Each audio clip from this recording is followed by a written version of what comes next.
Okay, y'all. Okay, y'all. Check this out here, man. Check this out right here, man. Listen, I've been trying to tell y'all. I've been trying to tell y'all. But pay attention to this video, man. I mean, just pay attention to what I'm about to read to y'all right here. A 36-year-old man felt dizzy before bed as he slept with his Apple Watch. As he slept with this Apple Watch, warned him of an unknown heart problem. Now, pay attention to this, y'all. Adam Croft dismissed his dizziness as getting sick. His Apple Watch later told him he had an arterial uh, fibrillation. Fibrillation. Excuse me, I got to get that word down.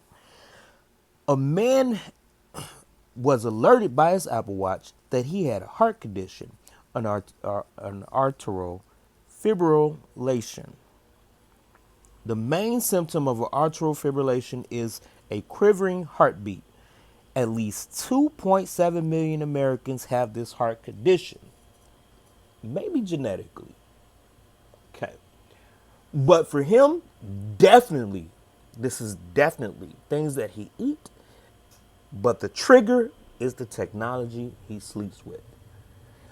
A man went to bed after feeling dizzy and woke up the following day uh, to alerts from his Apple Watch that he had a heart condition. The BBC News reported. Adam Croft, 36 from the UK, noticed last month his Apple Watch had been alerting him through the night that his heart was in an arterial fibrillation, a type of arrhythmia, arrhythm, oh shit, arrhythmia, whatever, man, causes a quivering or irregular heartbeat. Croft told BBC News that he called the UK non-life-threatening emergency helpline 111 for advice, who told him to get to the emergency room within the hour. At the hospital, he had two electrocardiograms, which measured the electrical activity of the heart, and doctors later confirmed that he had AFib. That's what we're going to call it from now on, AFib. Croft told insiders he shared his story to raise awareness and make sure others take their symptoms seriously. Well, first of all, if he wants to get rid of the symptom, he has to stop sleeping with the technology on. He's probably sleeping with the cell phone by his bed. He's got the watch on, so we know he sleeps with the watch, which is connected to the Bluetooth on his phone. That Bluetooth is radio frequency. It is a radio transmitter, so I'm going to take you to that as well.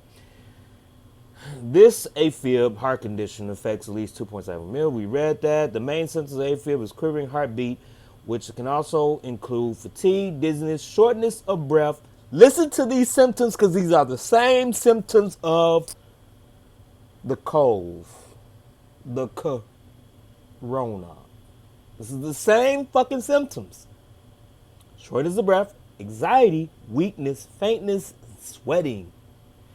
Plus, add the dry coughing in the consistent sneezing, brain fog. They're not adding that in as well. Brain fog, things like that. This is what you're going to get. These are symptoms that you are having oxidative stress and you're not getting enough blood getting pumped to the brain. That's why he's feeling dizzy. His heart is not pumping the blood to the brain. He's getting oxidative stress and the arteries going to the brain. However, people with AFib have no symptoms and the condition is only detected under physical examination, according to the American Heart Association. Croft told BBC News that the night before the Apple Watch had alerted him, he had got up from the couch and felt dizzy. That is a sign, big sign. He went to get some water and immediately felt the world closing in. That's when he started losing consciousness. I know exactly what that feels like. He ended up in a pool of cold sweat in the kitchen, on the kitchen floor, but went to bed. Luckily, he's strong enough. Look, if he was not a strong person, he probably wouldn't have made it. Months prior to this, Croft said he felt flutterings of his heart, but didn't think they were serious. This happens all the time.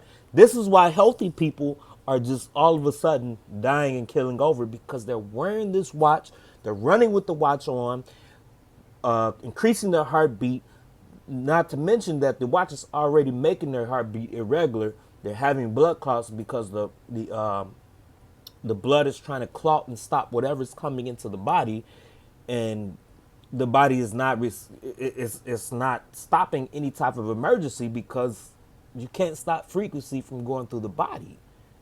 I mean, you can, but without the proper protection, you really, you're open to it. Months prior to this, when I read that, he said that he wouldn't have sought medical assistance if his Apple Watch hadn't alerted him. It's a good thing he did have it on, but he has to stop wearing this and assume he was just getting sick. The AFib can be a serious and lead to blood clots. I just said that, right? That's how your body responds to emergencies.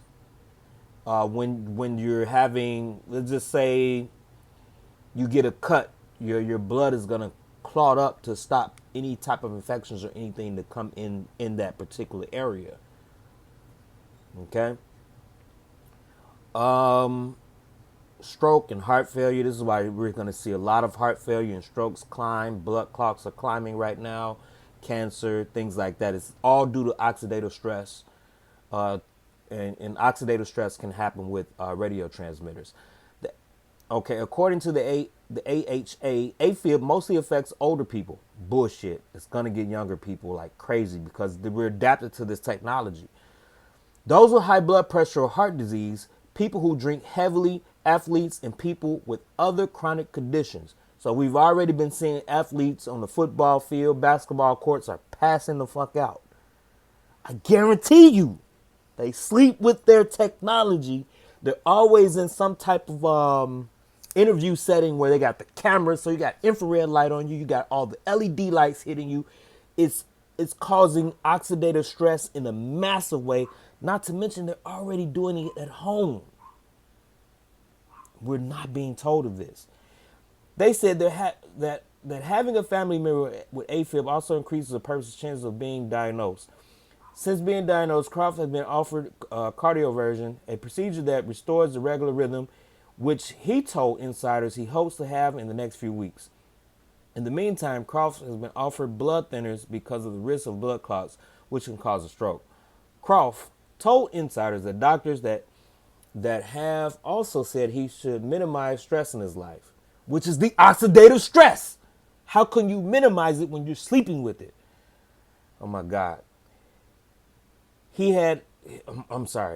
As he'd had a stressful couple of years and continued with a healthy diet and exercise.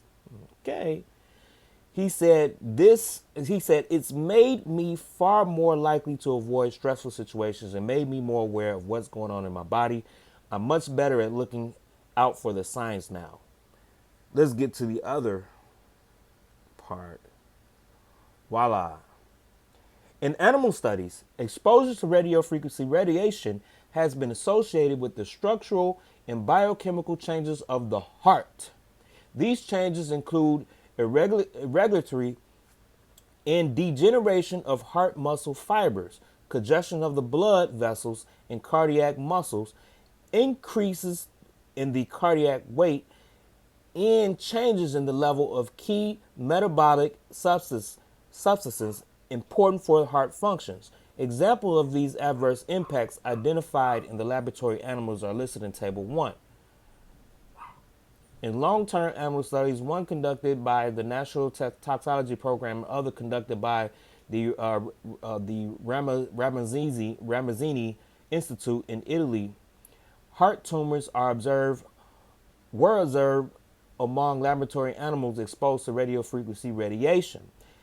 In the NTP studies, ventricular cardiomyopathy,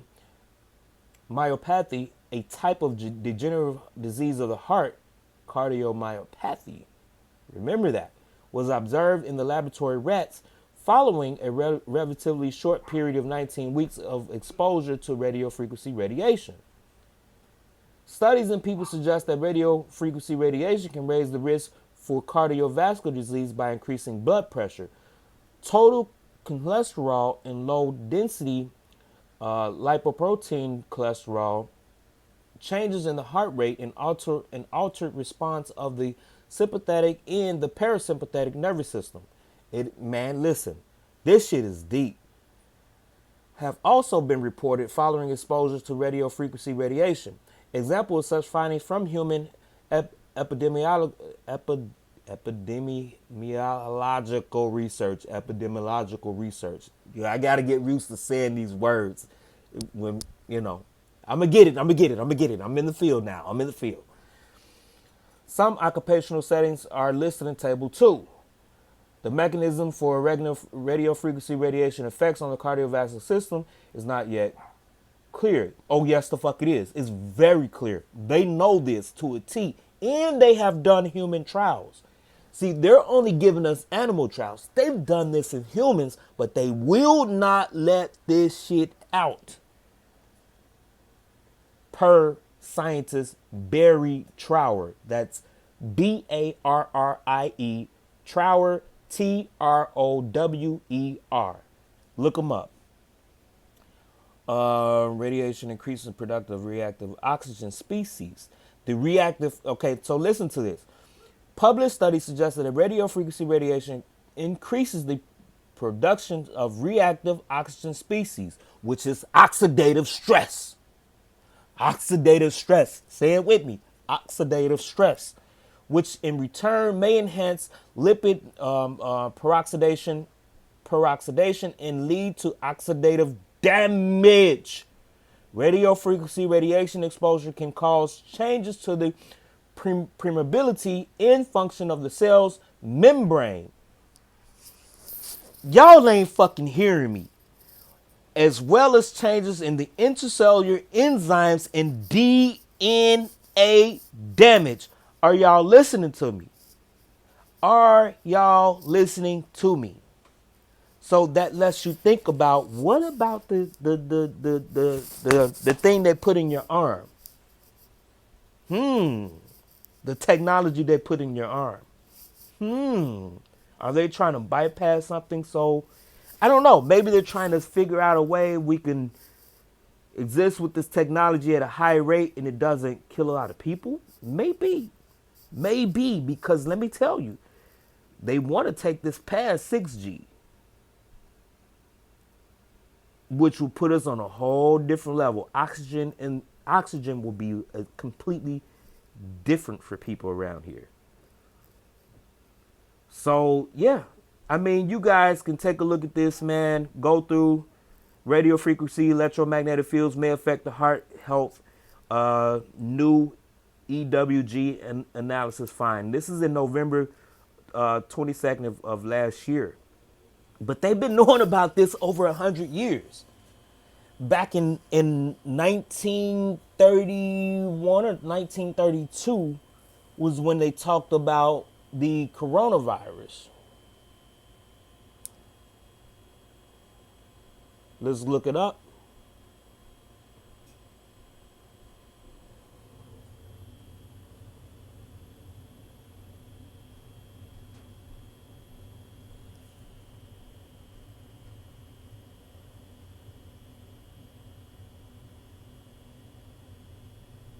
Whatever. It's back in 1930s. Okay, where they talked about it. But so we have to put the history line together. And they said it came from newborn chicks. Look. See, this will be a whole nother video. I have to put the video together and show you guys so you can get an understanding of let's see what a corona is. Because we have to break up those words.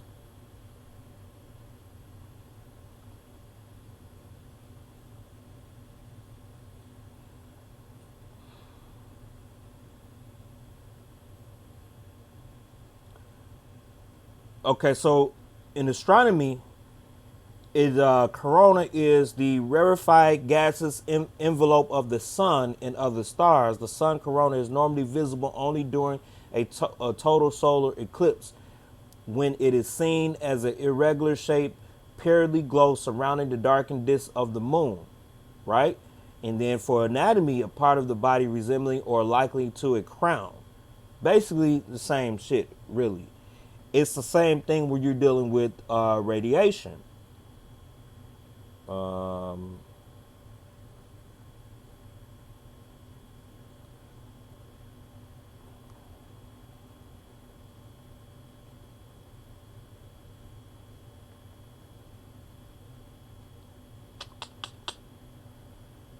it's basically radiation from the sun.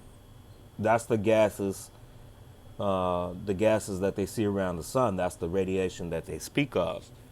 Corona discharge is what we're looking at. The corona discharge is an electrical discharge. A corona discharge is an electrical discharge caused by an ionization of fluid, such as air, surrounding a conductor carrying a high voltage.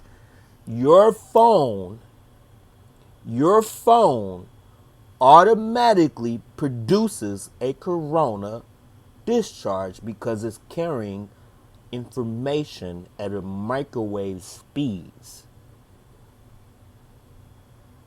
Very fast, very high speeds. We don't feel it. We do, but we don't recognize what we're feeling. Um, Corona discharge occurs in a location where the strength of electrical field, ground or conductor is seated. So you can look at this. It shows you there's special lightings and stuff that show you um, um, how you can actually see these things, like around electrical lines and things like that they use to see. So many high voltage applications, corona is unwanted. Is corona. Listen, in many high voltage applications, corona is an unwanted side effect. Corona discharge from high voltage electrical power transmission lines constitutes as an economically significant waste of energy for utilities. This is what Nikola Tesla spoke about when they was using energy, coil energy. It was DC, the DC energy. It was burning too much electricity, so he invented the AC current to keep the electricity inside. So high voltage equipment is like cathode ray tube televisions. This was the TVs that we first had in our home, so we've been affected by this. Radio transmitters. Well, what is radio transmitters? Well, let's go see. Radio transmitters, in electronics, telecommunication, to a radio transmitters or just transmitters is an electronic device which produces radio waves with an antenna. The transmitter itself generates radio frequency alternating current, which is applied to the antenna. When excited by this alternating current, the antenna radiates radio waves. Transmitters are necessary components, part of all electrical devices that communicate by radio, such as radio, television broadcasting stations, cell phones, walkie-talkies, wireless computer networks, Bluetooth-enabled devices, garage door openers, two-way radios, in aircrafts, ships, spacecrafts, radar sets, and navigational beacons.